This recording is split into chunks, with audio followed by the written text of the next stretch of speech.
Tyson Fury retains his WBC World Heavyweight title with a 6-round, one-punch knockout over Dillian Whyte. And it was an uppercut. It would have to be an uppercut with Dillian Whyte. He has no, let me not even say luck, because it's clearly a technical deficiency he has, always getting caught with these uppercuts.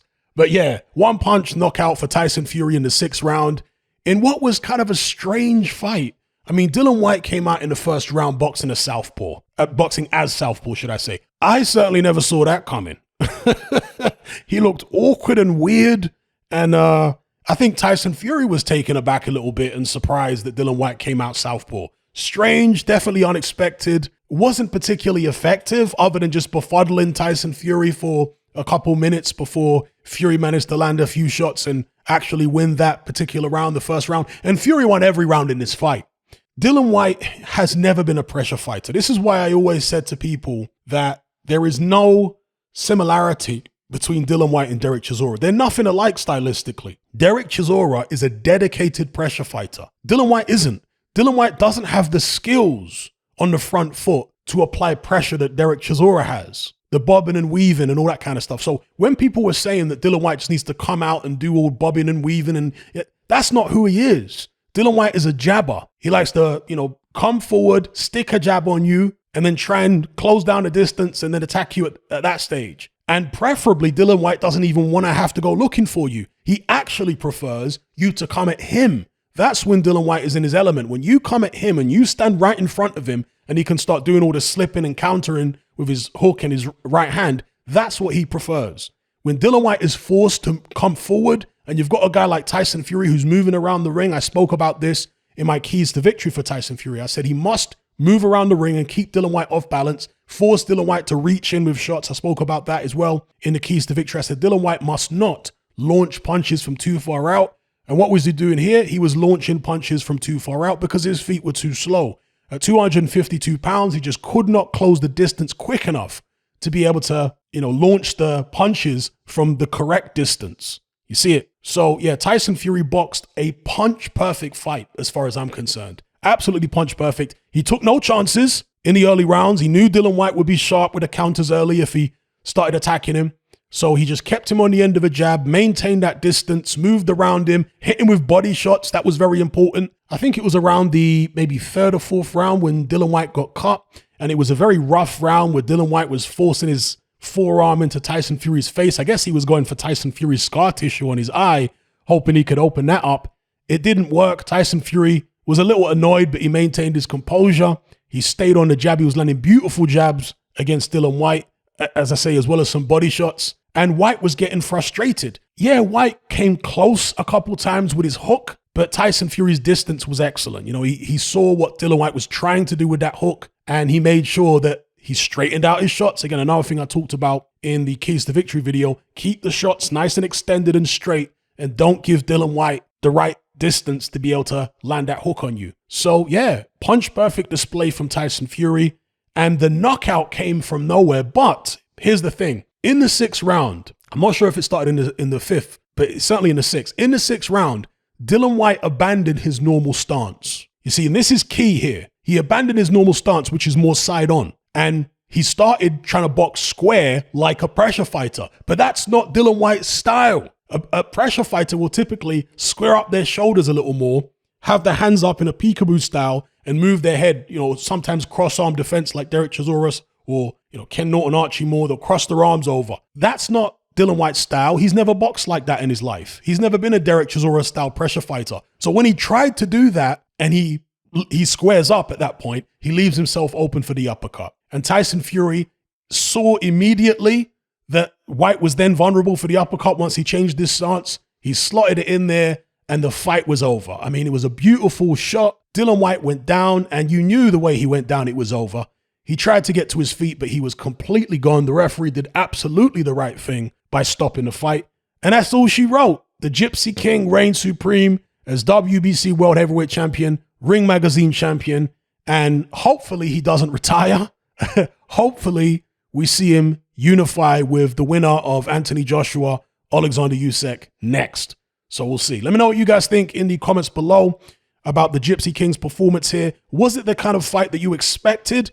I said in the preview videos that if Tyson Fury just boxes long, he should be able to beat Dillian Whyte. Dillian Whyte is not a good enough pressure fighter to be able to, in my view, deal with Tyson Fury if Fury's boxing long. I saw if Dillian Whyte was going to score an upset in this fight, I thought it was reliant on Fury standing and trading, which he didn't do. This was not like the way he boxed in the second and third Wilder fights where he was on Wilder. He didn't do that with Dillian Whyte. I think Dillian Whyte was stronger on the inside than Wilder. I think that you saw that in the clinches. And again, he had the counters that Tyson Fury was wary of, which Deontay Wilder doesn't really have. So Fury did absolutely the right thing, the sensible thing, and just defused the guy until he was totally frustrated. Then, when Dillian Whyte switched up his stance, Fury switched up the trajectory of his shots and threw an uppercut rather than a straight right hand.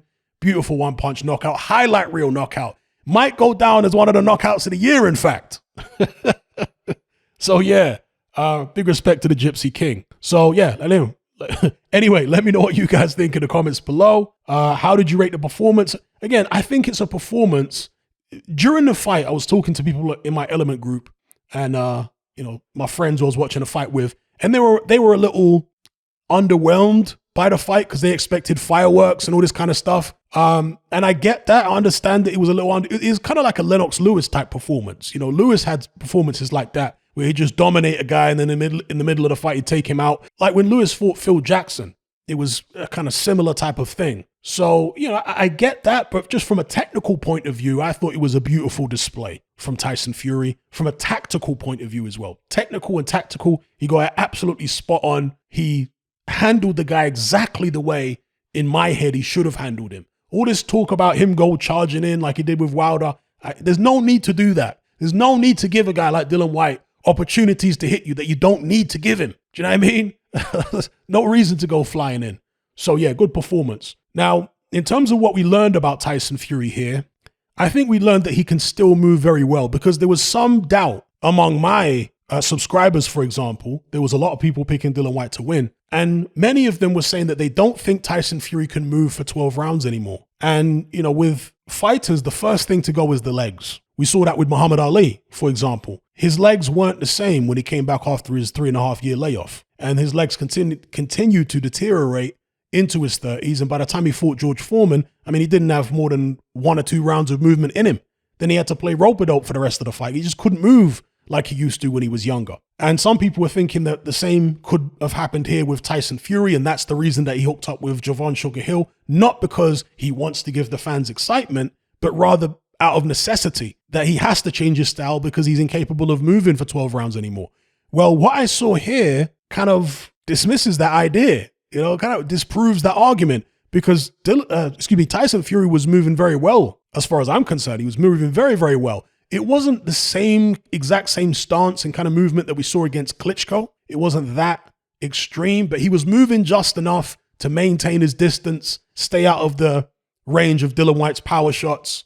And yeah, I thought it was real nice boxing from Tyson Fury. And I think he answered questions there in terms of his legs. He's definitely still got the legs to be able to box the guy on the outside and just dismantle him from long range. So the next step is, let's see what he can do with Alexander Usyk. And you know what? I'm glad that there was no rematch clause in the contract. Obviously, Tyson Fury won anyway, but I'm glad there was no rematch clause in the contract for this fight because there is a very, very annoying trend in heavyweight boxing, and it started towards the end of the Klitschko era, where you've got these mandatory challenges, and Fury did it himself, by the way. I couldn't understand why Fury did it when he signed to box Vladimir, when he was WBO mandatory. He waived his right as a mandatory to not have a rematch. So they're doing like an amended contract a lot of the time these days with a mandatory challenger where they sign for a rematch clause. It doesn't make sense to me. Maybe there's some pay-per-view upside and you get a better financial package, but it holds up the heavyweight division. It's bad enough we've got all these voluntary challengers who have to fight rematches if they beat the champion. And I get it in them cases because they are giving the challenger a title shot. But when it comes to mandatories, they're not giving the mandatory challenger anything. He's earned a shot. He's been put there by the sanctioning body and he's been forced upon the champion. So if he beats the champion, he should be able to sail off into the sunset. None of this rematching all the time, And the reason I bring this up is because, of course, we're being held up with Usyk having to rematch AJ.